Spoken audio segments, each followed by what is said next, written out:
member lama zong ha thak te ule now in kana om thina chan tam tak te engwai nge ti chon Mizoram NGO then khat te sum du deuh te le sarkar na thok tu mi then khat te ani hnung lama mong holin malak na an nei wang ani kan ti lo thai lo wang kumin sang ni le som ni paruk aizola chi national day mang chung chang ral thom pol keng ten an nei chung chang a hian Mizoram NGO tele zai thiam te bang lova an trol om tum le na hi ti lo ngam a thakop mai abul tanga top thlanga mi lo thil sak turin ama sa in ngai so me hat ma thak zo fa jonal thir tu ram chung ram pon in safa in helai huna tangin chibai ule kan lo dam tlang em kumin sang ni le som ni paruk Mizoram capital aizol khopuya chin national day nei ani dona chuta chuanin NGO then khattele Mizoram zai thiam mi ngei te po an tel don ani ya heta hianin thil tam tak soi tur oma ngai tua tham tam tak a phena hian oma hei hi nakina kan ram le nam buaina kal zel khem thei tu tur le kang kai tir thei tu tur zel thil ania kal ngam lo le ti ngam lo a thakop mai aru lang rotin kan bel chiang don ani ram chunga kumnga chung ram buai zo fa jonal ten amuna kan vakalin e muntina kan vak kalkola zirchian kan ne tanga heng tiang ang result kan lo mu ve dan le kan lo zirchian le mitam tam tak mi puite ram chung mi puite le mitam tak mi thiam te helaya nampa te kan ti te kan lo kom na atanga langta chu tun chi national day ya Mizoram NGO then khattele zai thiam ten an troi om tur hi thil thalo takania hei hi nakin zela kan buina tur zel anani don ani Mizoram nam bil chibil feeling vortum na satakin malak na om zela hei hi engwanga zalen takakal nge ani Mizoram NGO then khattele sarkar la thok then khatte ne na pocket money tham na alu nem nu tuk wange engwai nge hei hi mizo na anga nget taka vo in ni thanga kal thailo nge ani ti hi ngai to thamani Mizoram aron pian chona tur hianin kumrai tak zalen na sualin mi pui tam takin nunna le ti sen tam tak an lo chana chu amalaya lusai kang dung kan ti te lusai ram kan ti te mar ral te te lo in fin khom ngai lo khan tu na hiani in fin khomin mizo na in pum khatin an kala chumi za pa nya lawa tuna chin national day ral thom keng pol te na an han nei le tur hi Mizoram NGO then khattele zai thiam ten an sum hu na tur chau emmi he thil hi an lo thom le tak ni ti hi ngai to tham atling ani kumten he ni hianin ule now in pum khatna te thu tha la tha tam tak an so thina ma se engma ra seng tur ra tha seng tur hi om chuang lo ani Mizoram chin ni te zo na thak te chu chin national day he report mai ni mo report me uar tokin ama ero chu ataka engma ra tha mu mal impum khan nei om thei chong lo ni hei te hi Mizorama na sataka lo ti phura anunga lo din puya mala tu te zinga lo tel hi Mizoram NGO then khattele summa du dana tilung oi thai zai thiam te then khatte wanga nia hei hian mi pui tam tak ru ati boy ve bok ani chu chuan engma ra tha kha a chu chong lo ani chu sang ni le som ni panga July kha khan result kan hu chiang khop la ya kumtin NGO then khattele zai thiam te in pum khatna lam ang te engemo chin national day kha an han ti phur chiam thina thu tha te an han soi ve amai ro chu July sang ni le som ni panga tha relative te in kana na satak omin nunna tam tak ti sen ne na luanga chu ta chonin khang hun lai khat ule now in ka kan du lo ti au ho te NGO Mizoram NGO then khattele khang tiang ang te na malak na an ron nei kha athat rualin ma se angwai nge CNDF lam khanin enga tan ma an ngei lo na chan mo July ni nga khanin aizola in rem na nei turani a in kap lo turan nei turani July ni li kha in ka chol ni ya July ni hi tanga in ka tan ni ya July ni ti thum in ka le ni ya July ni li kha in ka na nei mi lawa in biak na nei July ni nga a in ka na nei to lo tura in hu khom na aizola nei tu mani ya ama ero chu CNDF in balzut taka Mizoram NGO then khatte le sarkar na thokte heng tianga ron palzu ta inka na an ron nor chun zom zel kha an van duina po ani phata a atopa anni pon chaklo phata hiala chuta chuanin ka soidu taka chu Mizoram NGO then khat kal dan hi mi puite hianin kan hrechianga kan hua in enlet a hunani ule now inka kan du lo ti soya ma se engatan ma an ngai lo cheu ni khamo CNDF lamten engatan ma an ngai lo chewa khan tiang te kha in zak lo mi ka ti mo a za tha ka ne in ru te khan na lo mi ka ti tuna Chin National Day CNDF lamten tuna felk pakhat an ron mang le don mo arship pakwa township base ta arship pakwa sipai thuna ina anim nge sam mo tlang mi puite po ina anim nge po ni lo mitam tak po ina an du lo an nol to choi felak feeling mang chuan tuna hianin e sai ni ang khana kal le zelani voin ni thang in biak na mu mal pon nei lo tuna falama indo tangna na satak military council sipai te dau tang ma se a khoi tu telam engma in biak thain an nei chuang lo ani chuti kopin ru an la nei khau hle maya CNDF vice president Peter Thang ngei point kumina ule now in ka na om tur thu kha aron soinan le ni nukum sang ni le som ni panga khanin Chin National Day a po khanin a thil tam ta ule na in kap lawang chuti khati an soi taknan ma se athang thau thau ani mo NGO te ho khanin an phur puya an han englo chiama a hun ule now in ka hun a khanin in kap to su tin kang au na hial an neya ma se ka ngam na chan kha enge a za tha ka ni mo NGO engatan man nga ro Mizoram sarkar na tokte po engatan ma pon ngai chuang lo ti kha langa chuta tum kumin sang ni le som ni pruka NGO then khat le zai thiam te ko khomin Chin National Day ral thuam keng polten an han nei le dona chuta chen nam feeling do in an nei le dona ni chuta Mizo na kal ma ni kang ma haina tur hlok na tur jon Mizo tong hira mang mo har sa mang ana ule naw kan ni tia au thin kha tun Chin National Day a ma ni tong chibil te nan ron mang le vek don ani an tong chibil kha kan va hualam ani lova Mizoram a chuanin pum khat na tong pum khat na kha lo om to chumi chu za pa mia lo khanin mo an ron nei le do ani chu Mizoram mi puite hian kan hriam mo heng tiang kan nei chuan eng tikam ama son na kan nei ta don lo tinani dam lo po ngai oreng chuanin kak hiam lama panani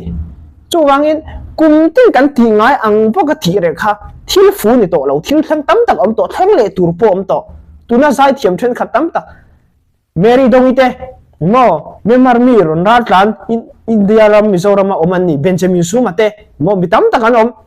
chuan Mizoram mi le sa siam puite tai ti ate chuan yang felate zama thang liam zema zama thak te shet ron ni to an manin mo nang mani po in talenin in chiam na in ding chok thai to ama ero chu he thil lo om lu tukara in rol chun zoma in hlok na tur chau emo in poisa bu na tur chau emo in ngai to ni chuan ale pek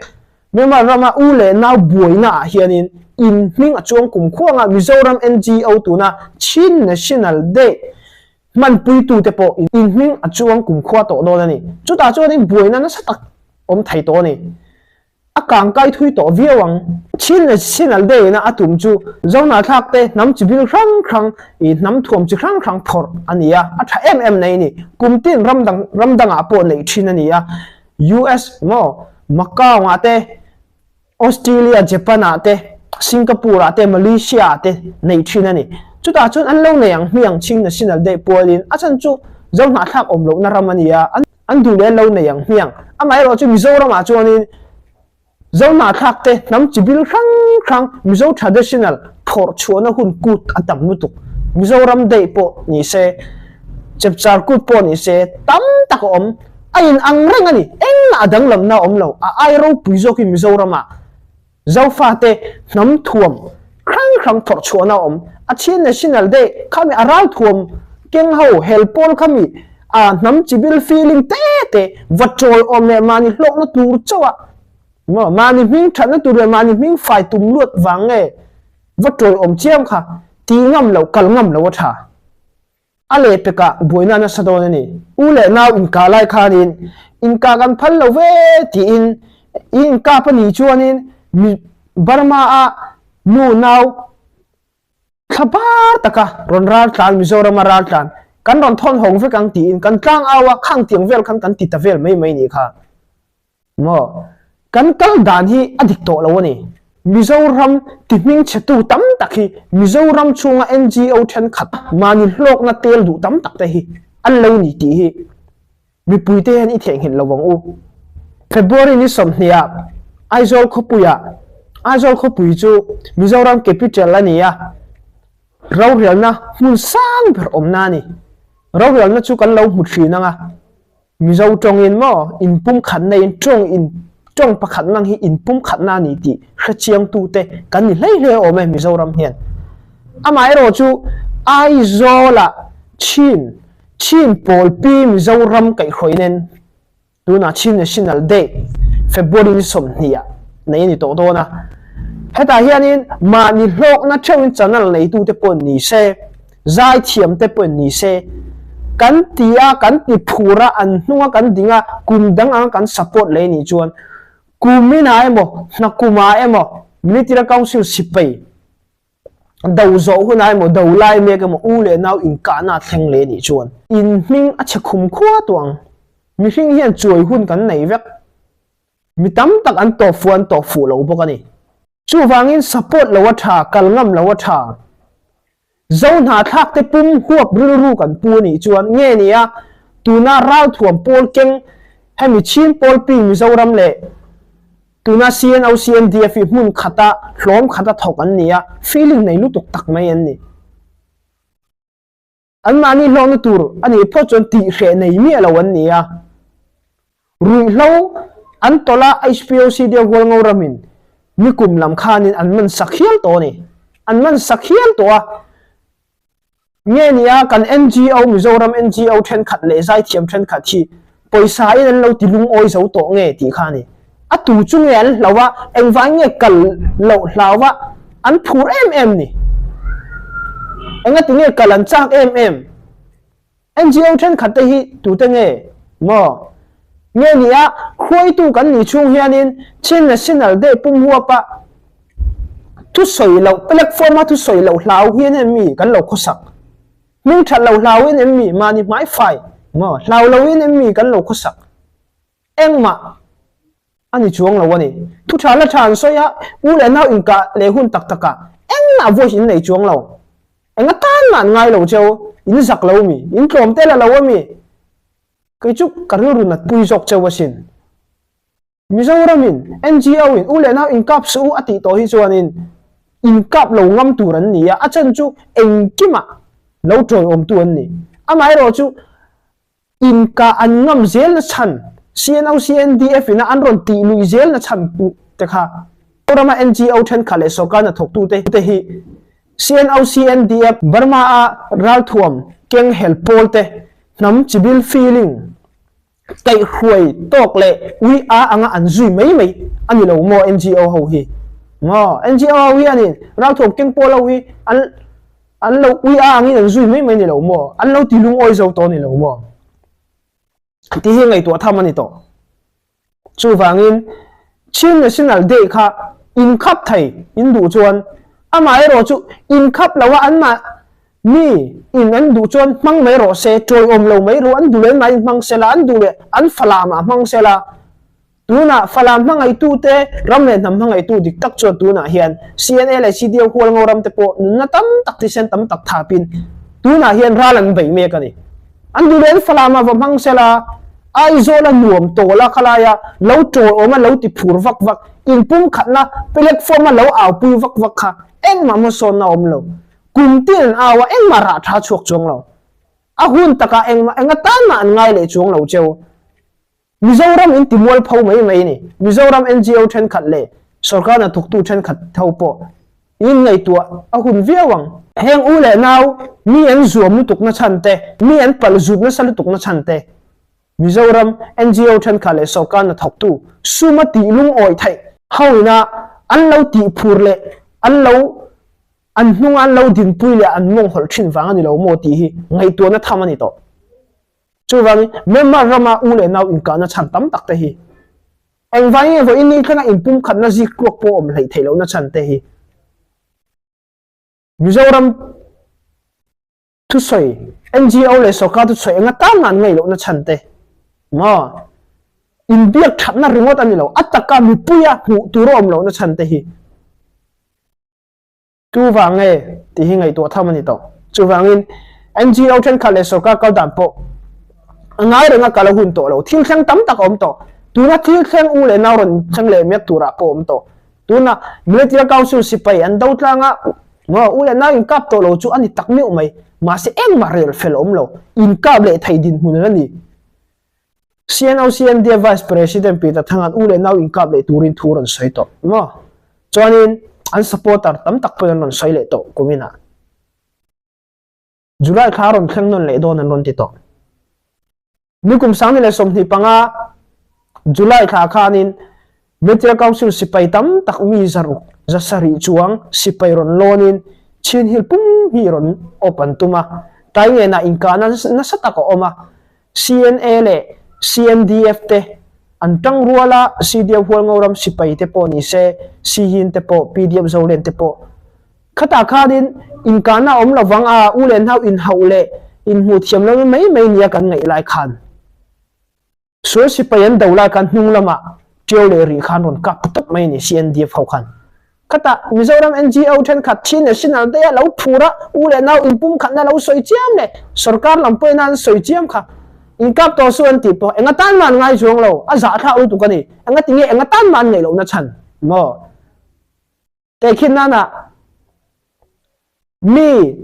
thian kan na ya kan thian te kan du to ka poisa ne na kan vom kual thai ang chi hian kan thil ti tu min ron dang dai se kan du to ka kan ti kual thai ho kha chu suma kan ti lung oi thai kan ti kual thai ho ka chu kan hlau don lo hrim hrim khang tiang deuh kha ni chu wangin in endi ka hun tun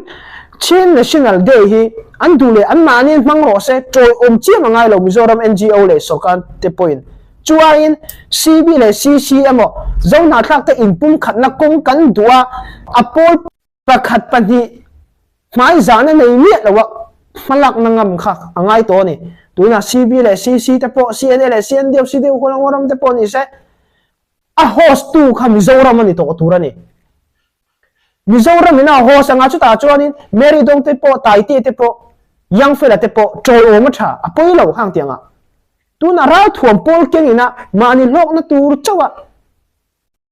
in va zai eng lo chuan a hun taka thleng huna zai thiam mani ula mola phua thiam mani ula ule naw in kara in kut abal ve to miau chuan in minga chikhum khuwa ang in mai za na om to don lo ale pe ka chuan chuwangin thil tam taka thlen ma in tuna thil thang le mek mo dul thil du om lo tu ma poina kan du lo thil ron thleng le mek tur political ten om tak thila hian in rol su Mizoram a host tu ni fa chu khoya ma in rol su tuna chin national day mo kan ram le na madam lo ti kan hria in pum khan na kan mamo atula ni ti po kan hria ama ero chu pathian ne na cho ngai trong trai emo khang tiang ang po ni lo hlim hlop na ne na kop tur ang chi ang tel lo tha na thak te pum huwa pa in mai zana nei mi lawa apol pakhat mo aral thuam pol keng CNDF kan mai zana wa kan tel ni chon kan ti sual overang kan ka chon in pum khan na ti ma se ataka ra seng turom lo chuan thilaron thleng le huna a huna Mizoram pon sa takina boy to don ani chuwangin tuna aizola February ni som nia chin national day man turi Mizoram sarkar le NGO le zai thiamo point vatel pui lawa tha in thian thana ni point ai nam thilani ti khriata tha an dulen mani falam ko pu ram chunga rarama po mangang miang an dule aizolan mani tem mangang miang du le chong hai trong trai na ko na yang miang a thaso ka lom a chong hai trong trai na le mo a pathian lam thil po ni lo nama min siam tui pathian ni ti po khe chuang lo anga mo lim hlop le zai ti ve in pum khat na ka ru ta soi ang kha akum ti na om to kan kham to kan ning to ra seng tur om lo khang tiang khama chu wangin hai mun taka Mizoram ina ngai to ngai NGO te po in ngai to ngai eng NGO ngai chu ko soi lo a hunoron thlanga eng NGO eng khoi tu khoi lam khoi tu te nge troi om ti kan man khale vak don memar lama in lo thel na cho in ka tum lo view mai thai ni kan lo lom view lo mai thai ni ma u le now in ka le om huna buai na aron thel le hun mewa chon chu wangin Mizoramin NGO point we are anga Burma ra thom pol keng bua sei chin national day po lo niang miang we are anga zui tel lo hian kum dang anga we are anga zui lo hian a host tu ni tumin a hoi khot tu ni tumula chu ta chuanin tu te po an lenga nga than ti zo kang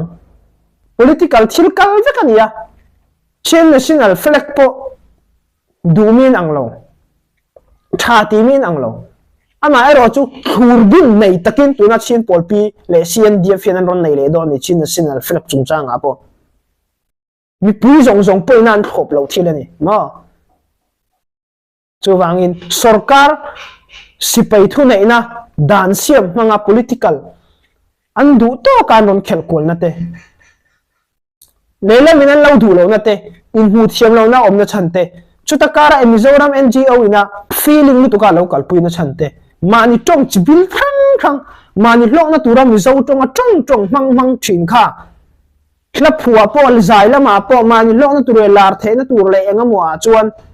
ka klum du na lama chuan Mizo tong mang thin khan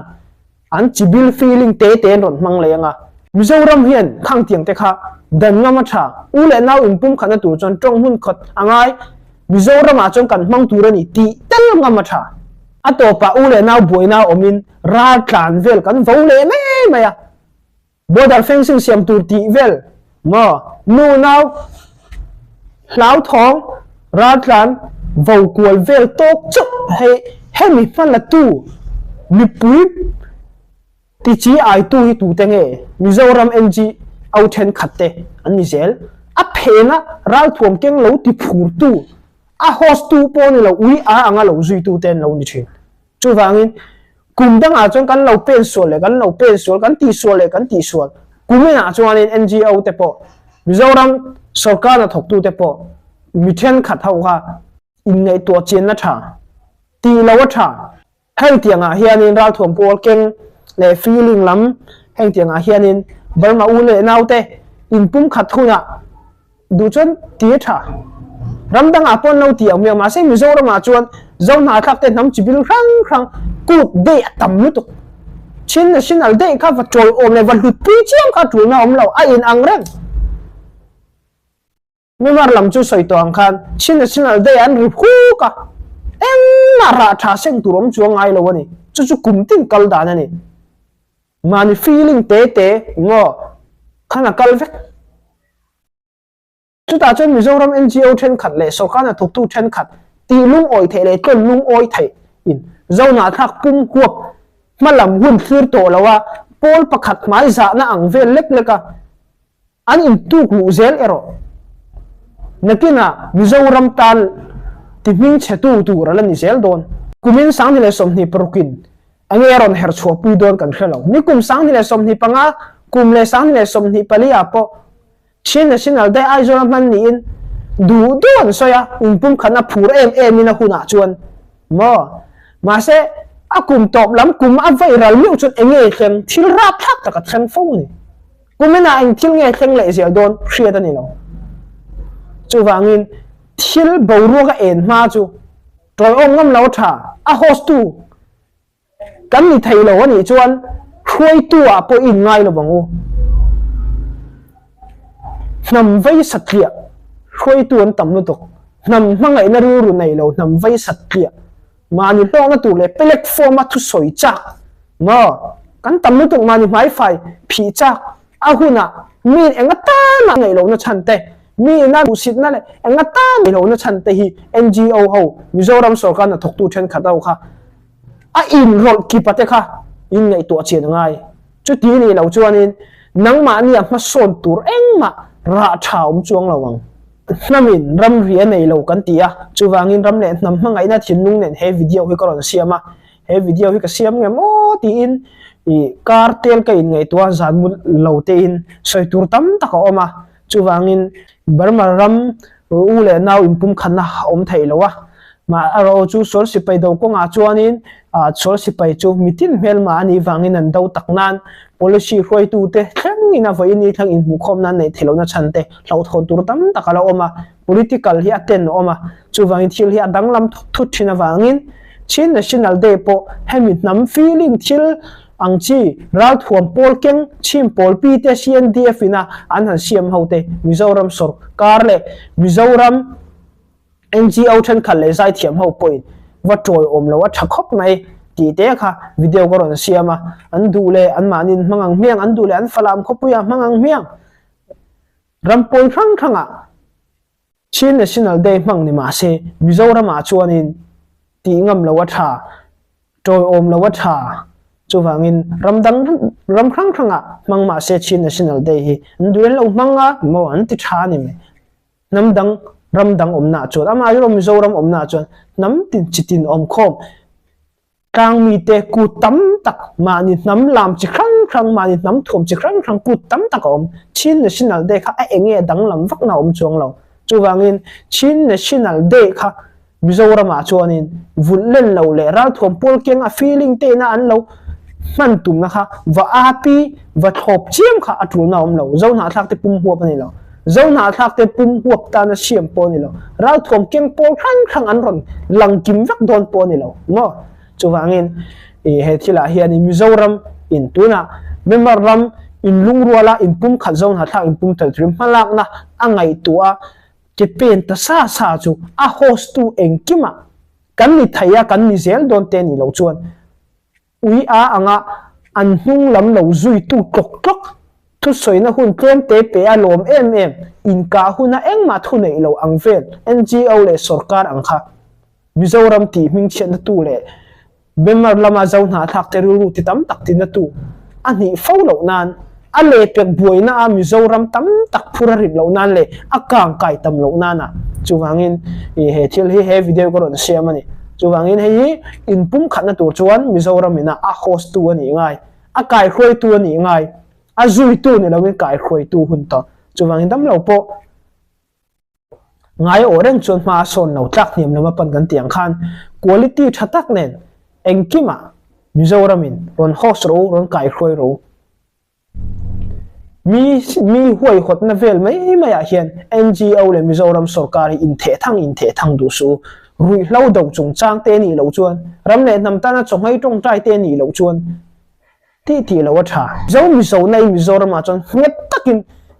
kalngam ro ti kha helai member rama Mizo fa te ina kan ron out thomani tanga tan tir tanga top thang mi ngai thak sarwen ka loma chuan ale peka bengwar thak tak te kan ngai thachun zo manga khati zong kha amle nam ngai na wanga he video ron siam nia namin ram ri nei lawa chuwangin Mizoram mi puite point he thil hi i tharang u